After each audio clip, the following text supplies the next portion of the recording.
Hello everybody, nice for you to join us again.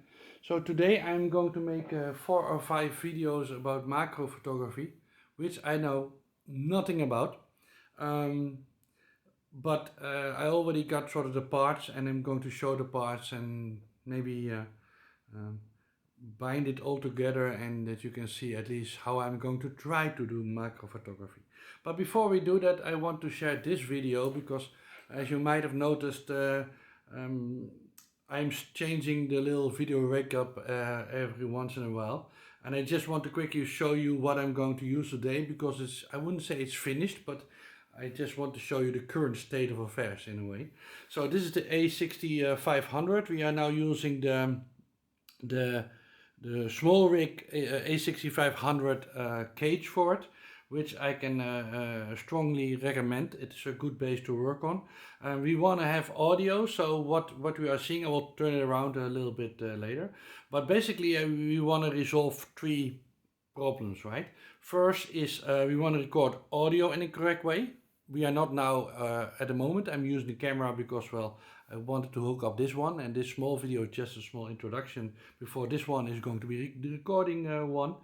Normally the audio would go, I'm using the Rode Video Maker setup, so I can be mic'd on the body with a small lavalier mic. That is being powered by a battery, which I will come back to. Basically a battery pack is powering the Rode Video Link, so you don't have to put batteries in there. And the second part we have is a small monitor, which again is powered by this battery. So the battery is powering also this one. Now I decided, so that gives me of course basically a way to feed these 2 devices for power. The LCD is there so that I can flip it around in any angle or take it off, which is quite easy because the mate that I now use is using these twisters, so I don't even have to have a location where I need to put it on the cage because there's holes everywhere. I could quite quickly put the monitor here, move it around, or take it off, put it on a separate stand. It's really small, it's from ICANN, it's quite cheap and extremely light.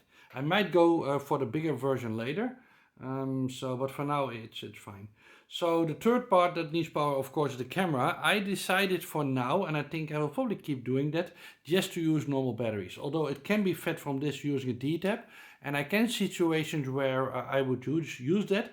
But in reality, changing the batteries on one of these is more work than flipping it out and putting a new battery in. I think people make too much a big deal out of it because in a way this is the easiest battery to have access to. So let me flip around a little bit so that you can see the whole setup also from the other side. And at the moment it's still a tiny bit messy. Let me see if it's still in focus. Yes. So it's a tiny bit messy here. I'm trying to figure out even better way of doing it, but compared to, let's say, previous setups, even the wiring is quite easy to put in and quite easy to, let's say, keep in check. I think I will probably put like not a tie wrap, but a Velcro sort of strap here, so easily binding them up. And that it can stay in place. At the moment I have the Sigma 1.4 lens on there that you can autofocus, but I will probably use it in manual mode. I'm going to try to do that today on the other videos. So this was just a quick sort of introduction for how I'm going to make these videos and kind of to give people a feeling of what I'm using currently and what for me is now my sort of the video setup. And you can see, even though I have now the tripod in my hand, it's still quite easy to handhold. Of course the weight is getting up there. If you combine all these parts, you're already talking, I would guess, over a kilogram.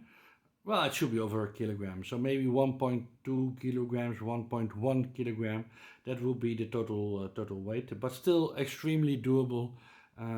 Of course, depending on what lens you are putting on there. So this is the setup we are going to use, and thank you for watching this one. Yeah, hopefully you will like the macro photography ones I'm going to make next. But I just want to show you the current states and maybe give you some ideas, or if you either have one of these parts or all of these parts, that you can sort of how you can combine them into a working setup that can be used in well, I would argue most situations. So thank you, and see you in the next video.